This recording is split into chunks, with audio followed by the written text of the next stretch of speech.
Hello दोस्तों, आज हम 11वीं क्लास में जो टॉपिक स्टार्ट कर रहे हैं, सर्कल हमने पिछले वीडियो में करा दिया था। आज हम स्टार्ट कर रहे हैं पैराबोला। और पैराबोला में हमारे पास 4 कंडीशन होती हैं, वो हम बताएंगे कि कंडीशन को डिस्कस करेंगे। आइए तो देखते हैं पैराबोला कैसा होता है। तो अगर जो मैं बात करूँ, पैराबोला जो होता है वो इस टाइप का होता है। इस टाइप का एक पैराबोला होता है। अब इस पैराबोला के अंदर आप लोगों को यहाँ पर इसको बोलते हैं फोकाई, यानी कि फोकाई मतलब नाभि। इसको बोलते हैं फोकाई। फोकाई मतलब होता है नाभि, ठीक है दोस्तों। और ये कोई पॉइंट है P, X एंड Y। ये जो यहाँ पर यहाँ से हटा के इसको यहाँ रख देते हैं। ये जो होता है ये होता है नेता, ये होता है M, ठीक है। तो इस तरह से होता है। और यहाँ से इसको बोल देते हैं Z और इसको बोलते हैं A। तो ये हमारे होते हैं शीर्ष यानी कि वर्टेक्स, ठीक है। तो इसकी जो समीकरण होती है, यानी कि पैराबोला की जो इक्वेशन होती है, y² = 4ax होती है। y² = 4ax होती है। इसे राइट हैंड पैराबोला भी बोला जाता है, क्योंकि ये x एक्सिस पे बना होता है। अगर ये x एक्सिस पे बना होता है तो इसकी फोकाई जो होती है वो A0, यानी कि जो फोकाई है, यानी कि जो नाभि है वो A0 होती है। और जो इसकी डायरेक्ट्रिक्स, ये जो इसको बोलते हैं नेता। नेता मतलब होता है डायरेक्ट्रिक्स। डायरेक्ट्रिक्स जो होती है वो हमारी होती है x = -k a। और जो इसके शीर्ष यानी कि वर्टेक्स जो होते हैं, वर्टेक्स जो होते हैं वो होते हैं हमेशा 0 0, ठीक है दोस्तों। तो ये इसको बोलते हैं राइट हैंड पैराबोला। इसको बोलते हैं राइट हैंड पैराबोला। दूसरी कंडीशन, जो जितनी लेंथ यहाँ होती है उतनी लेंथ यहाँ होती है। तो इसको हम अगर बात करें तो इसको बोलते हैं PS = PM, यानी कि ये कंडीशन होती है पैराबोला निकालने की, कि जो लेंथ यहाँ होती है, अगर आपको इन फ्यूचर पैराबोला में इक्वेशन फाइंड आउट करने के लिए बोले तो आप लोग PS = PM से निकाल सकते हो, ठीक है। ये फर्स्ट कंडीशन है पैराबोला की। इसको बोलते हैं first condition of the parabola, यानी कि राइट हैंड पैराबोला। अब राइट हैंड पैराबोला के बाद में जो नेक्स्ट पैराबोला होता है, देखिए सेकंड पैराबोला भी बताते हैं आपको। तो सेकंड पैराबोला क्या होता है? तो सेकंड पैराबोला जो होता है वो होता है लेफ्ट हैंड पैराबोला। ये वाला, ये लेफ्ट हैंड पैराबोला होता है। अब ये लेफ्ट हैंड पैराबोला भी यही होता है। यहाँ पर इसकी होती है नाभि, यानी कि फोकाई होती है। इसको बोलते हैं नाभि। इसकी फोकाई होती है -A0 होती है, क्योंकि ये नेगेटिव x एक्सिस पे बनता है, इसलिए इसकी फोकाई ये होती है। और इसकी जो डायरेक्ट्रिक्स होती है, यानी कि नेता जो होती है, वो हमारे पास x = a होती है, ठीक है। और इसका जो इक्वेशन होता है y² = -4ax होता है। इट मीन्स अगर जो मैं शीर्ष की बात करूं, यानी कि वर्टेक्स की बात करूं, तो वर्टेक्स होता है 0 0। और डायरेक्ट्रिक्स की बात करें, यानी कि नेता की बात करें, तो हमारे पास जो नेता होता है वो होता है कितना? x = a। और जो नाभि होती है, यानी कि फोकाई जो नाभि होती है वो होती है हमारे पास -A0, ठीक है दोस्तों। तो ये इसकी इनिशियल क्वालिफिकेशन है, मतलब कि कंडीशन है। ये इसके अकॉर्डिंग ही क्वेश्चन होंगे, तो आप बड़े ध्यान से देख लीजिए। अब जो कंडीशन है थर्ड। आइए कंडीशन थर्ड देखते हैं। कंडीशन थर्ड में क्या कहता है? कंडीशन जो थर्ड है वो हमारे पास है अपवर्ड पैराबोला। इसे अपवर्ड पैराबोला भी बोला जाता है। अपवर्ड पैराबोला, ये इसकी डायरेक्ट्रिक्स यानी कि नेता होती है, डायरेक्ट्रिक्स। और ये इसके वर्टेक्स 0 0।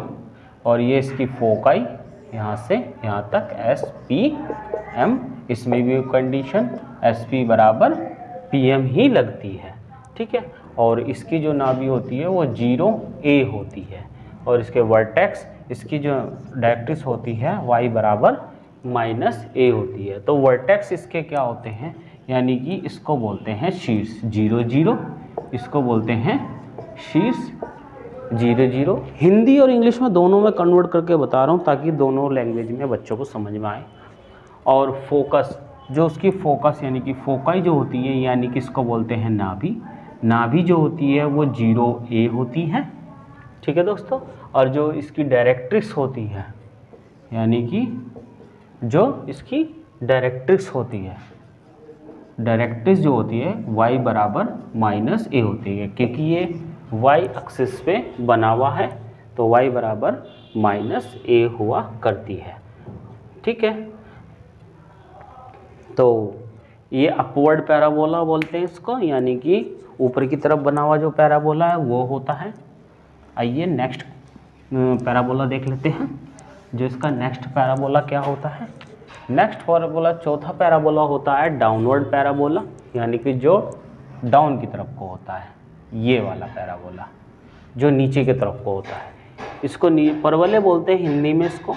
तो नीचे वाला पैराबोला होता है, इसकी जो फोकाई होती है वो होती है 0 -a, 0 -a।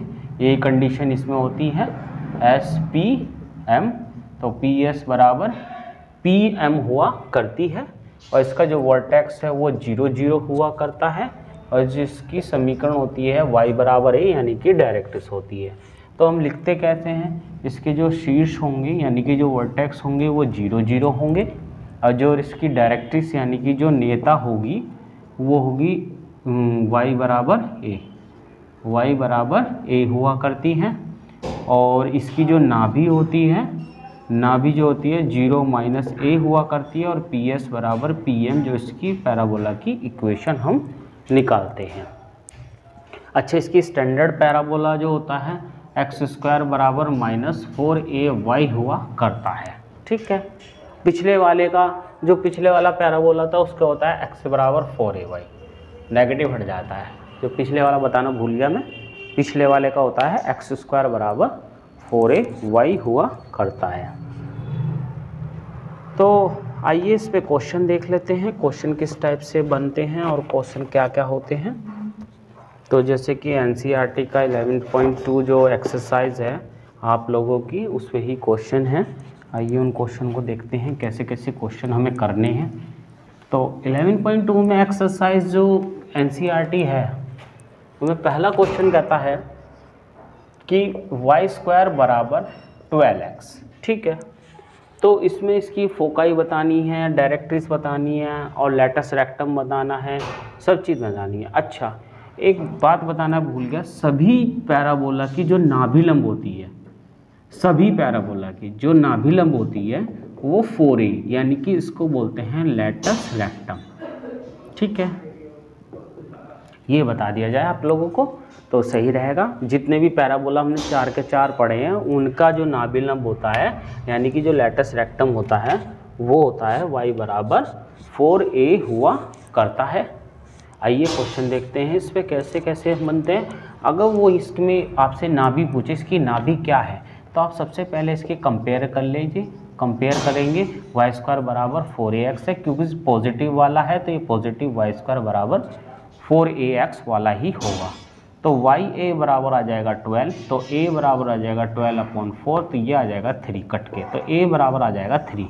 और हमें इसकी जो फोकाई पता है, इसकी जो फोकाई होती है वो a0 होती है, तो 3 और 0 इसकी फोकाई यानी कि नाभि हो जाएगी। इसकी नाभि कितनी हो जाएगी, इसकी जो नाभि होगी वो कितनी होगी, इतनी होगी। अच्छा, इसकी डायरेक्ट्रिक्स जो इसकी नेता है, नेता होती है y बराबर -a, तो y बराबर -3 हुआ करती है। और जो इसकी लेटस रेक्टम यानी कि नाभिलंब जो हुआ करता है, नाभिलंब, तो नाभिलंब होता है 4a, तो 4a की वैल्यू हुआ करती है 3, तो ये हो जाएगा 12। तो लेटस रेक्टम कितना हो जाएगा, इसका 12 आ जाएगा। आप लोगों को समझ में आ गया होगा आई थिंक, ठीक है दोस्तों। तो ये नेक्स्ट क्वेश्चन देखते हैं। इसी तरह से इसका एक और क्वेश्चन, तो भाई देखो प्रैक्टिस तो आपको करनी पड़ेगी तभी आपको मैथमेटिक्स आएगा। आप सोचते हो कि ऐसे करने से मैथमेटिक्स आता है तो नहीं, उस पर तो प्रैक्टिस ही करनी पड़ती है। जैसे क्वेश्चन मैं करा रहा हूँ, बस ये क्वेश्चन करोगे तो प्रैक्टिस हो जाएगी। तो ये कैसी इक्वेशन है, x² इज बराबर 6y, यानी कि ये जो पैराबोला है ये अपवर्ड पैराबोला है। कैसा पैराबोला है ये? अपवर्ड। मैंने बताया था ये अपवर्ड ऐसा पैराबोला है। तो बस इसकी भी कंपेयर करेंगे, x² is equal to 4ay, तो 4a बराबर 6, तो a बराबर हो जाएगा 6/4, तो ये कट जाएगा, तो a बराबर 3/2a। a की वैल्यू कितनी आ जाएगी? 3/2 आ जाएगी। ठीक है दोस्तों। तो इसकी जो नाभि होगी, जो इसकी नाभि होगी 0a होगी, तो इसकी नाभि होगी 0 3/2 2 हो जाएगी। और डायरेक्ट्रिक्स जो होगी वो y बराबर -3/2 हो जाएगी। और लेटेक्स रेक्टम कितना हो जाएगा, यानी कि नाभिलंब, जो हमारे पास नाभिलंब होएगा, नाभिलंब हो जाएगा 4a, यानी कि a की वैल्यू है हमारे पास कितनी? 3/2, 2 दूनी 4 × 3 यानी कि 6। तो नाभिलंब हो जाएगा हमारे पास कितना? 6 हमारे पास नाभिलंब आ जाएगा। ठीक है दोस्तों। इसी तरह से क्वेश्चन नंबर 3, 4, 5, 6 आपका होमवर्क है, आप इसे कर लेना। आइए, आपकी ड्यूटी बनती है, आप इसे प्रैक्टिस करोगे तो आपको क्वेश्चन हो जाएंगे। आइए क्वेश्चन नंबर देखते हैं 5। क्वेश्चन नंबर 5 में क्या बोलता है? क्वेश्चन नंबर 5 में भी ये बोलता है, वो क्वेश्चन नंबर 7 देखते हैं, सॉरी। तो 6 तक तो आप खुद ही कर लोगे, 2 तो क्वेश्चन कराई दिए, 4 क्वेश्चन होमवर्क में है, वे आप खुद करोगे। क्वेश्चन नंबर 7 में बोलता है जो फोकाई दी है, जो नाभि दी है, वो 6 0 दी है, और जो डायरेक्ट्रिक्स दी है x बराबर -6 दी है। इससे आपको अंदाजा हो जाएगा कि किस टाइप का ये पैराबोला है। तो देखिए, अगर जिस पैराबोला की बात करें तो ये जो पैराबोला है इसकी जो फोकाई है वो इस टाइप है। यहाँ पर होती है a0, तो ये आपकी फोकाई दे रखी है 6 0।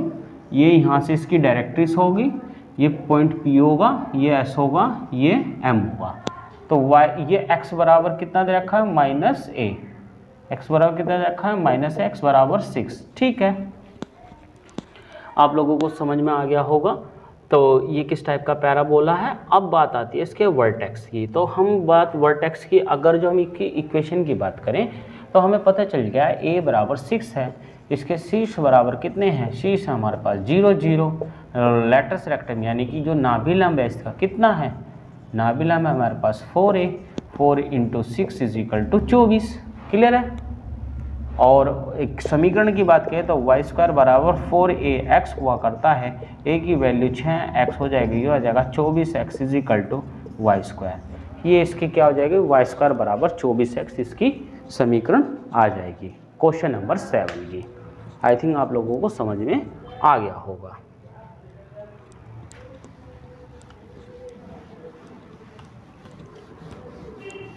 आइए, क्वेश्चन नंबर 8 भी सिंपल ही है। आइए 8 देख लेते हैं। 8 कैसे है कि जो नाभि दे रखी है, जो फोकाई दे रखी है वो 0 -3 दे रखी है, और जो डायरेक्ट्रिक्स दे रखी है वो 3 दे रखी है, नेता। ठीक है, तो हमें पता है ये किस टाइप का पैराबोला होता है। ये जो पैराबोला होता है ये डाउनवर्ड पैराबोला होता है, हमें ये पता है, क्योंकि हमें याद है -a0 हुआ करती है इसकी फोकाई, ये चीज़ याद रखनी पड़ेगी। तो 0 -a हुआ करती है, तो हो जाएगा 0 -3, तो a की वैल्यू आ जाएगी 3। क्लियर है, a की वैल्यू कितनी आ जाएगी? 3 आ जाएगी। तो हमें पता है 4a बराबर कितना हो जाएगा? a × 3 यानी कि 12, यानी कि y², अच्छा सॉरी y² नहीं आएगा, ये आएगा, ये डाउनवर्ड पैराबोला है। तो x² बराबर -4ay, तो -4a की वैल्यू कितनी है? 3 × y, यानी कि -12y, ये आ जाएगा x²। तो x² कितना हो जाएगा? -12y आ जाएगा। आई थिंक आप लोगों को समझ में आ गया होगा। ठीक है दोस्तों। तो क्वेश्चन नंबर 8 करा दिया है, 9 10 भी ऐसी करना। आइए 11 देखते हैं। क्वेश्चन नंबर 11 थोड़ा सा अच्छा क्वेश्चन है, कैसे होगा वो बता देते हैं। क्वेश्चन नंबर 11, बाकी इन पे प्रैक्टिस आप खुद कर लेना, ये आपकी प्रैक्टिस के लिए है जो 2-4 क्वेश्चन छोड़े हैं हमने। क्वेश्चन नंबर 11, जो हमें शीर्ष दिए हैं वो दिए हैं 0 0, और जो हमें किस पॉइंट से पास हो रही है 5 और 2, ये पॉइंट दिए हैं। अब की बार देखो क्वेश्चन चेंज हो गया, पॉइंट से पास करा दिया उसने, x और y की वैल्यू 5 और 2 दे दी। तो हमें पता है कि पैराबोला जो है वो y² बराबर 4ax वाला है, ये जो पॉइंट है इससे पास हो रहा है। तो ये x है, ये y है, यहाँ पर पुट कर देंगे, ये जगह 2 दूनी 4 इंटू 4 इंटू 5, तो आ जाएगा 4 इंटू 5 इंटू 4, 4 से 4 कट जाएगा, a बराबर आ जाएगा 1/5। तो a की वैल्यू जो आ जाएगी कितनी आ जाएगी दोस्तों? नहीं नहीं नहीं नहीं, गड़बड़ हो गई, वैल्यू गलत पुट कर दी हमने, वैल्यू गलत पुट कर दी। 5 और x एक्सिस पे है, 5 और 2 से ये पास आउट हो रहा है, 5 और 2 से ये पॉइंट, नहीं नहीं 3 और 2 से पास आउट हो रहा है, 3 और 2 से। क्वेश्चन नंबर 11 है, 3 और 2 से पास आउट हो रहा है। क्वेश्चन नंबर 12 सेम इसी की तरह है। क्वेश्चन नंबर 11 मैं करा रहा था, मैंने पॉइंट 5 2 उसके लिख दिए थे पहले वाले के, जबकि क्वेश्चन ये है कि शीर्ष 0 0 है, पॉइंट 3 2 है, इससे पास आउट हो रहा है। तो यहाँ हम वैल्यू पुट कर देंगे, तो ये हो जाएगा x, y की वैल्यू 2 दूनी 4, ये हो जाएगा 4 इंटू x की वैल्यू 3, तो हो जाएगा 4 से 4 कट जाएगा, तो a की वैल्यू आ जाएगी हमारे पास 1/3।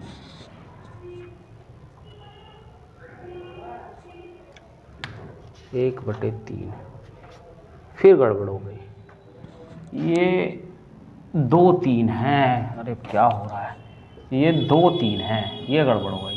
तो हो जाएगा 3 3 9, 4 इंटू a इंटू 2, यह हो जाएगा 8a, यानी कि 9/8 इजिकल टू a। ये है पॉइंट गलत लिखे जा रहे हैं, पॉइंट जबकि 2 और 3 है, ठीक है। तो a की वैल्यू आ गई, तो हमें पता है कि y² बराबर 4ax होता है, तो 4a की वैल्यू 9/8x हो जाएगी। तो y² बराबर हो जाएगा 4 दूनी 8, 9/2 बराबर x, यानी कि 2y² बराबर 9x। ये हमारे पास इक्वेशन आ जाएगी, 2y² बराबर 9x। कितना आ जाएगा दोस्तों? 2y² बराबर 9x हमारे पास पॉइंट आ जाएंगे, ठीक है। आइए क्वेश्चन नंबर 12 देखते हैं। क्वेश्चन नंबर 12 क्या कहता है?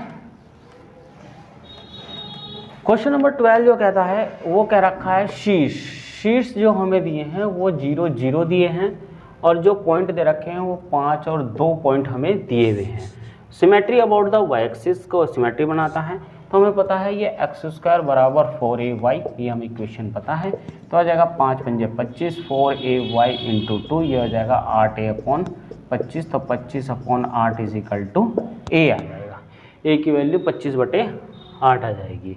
तो हम इसमें रख देंगे x² बराबर 4ay, तो a की वैल्यू रख देंगे, a की वैल्यू है 5/2/8 इंटू y, यह आ जाएगा x², 4 दूनी 8, 25/2y इजिकल टू x², तो हो जाएगा 2x² इजिकल टू 25y।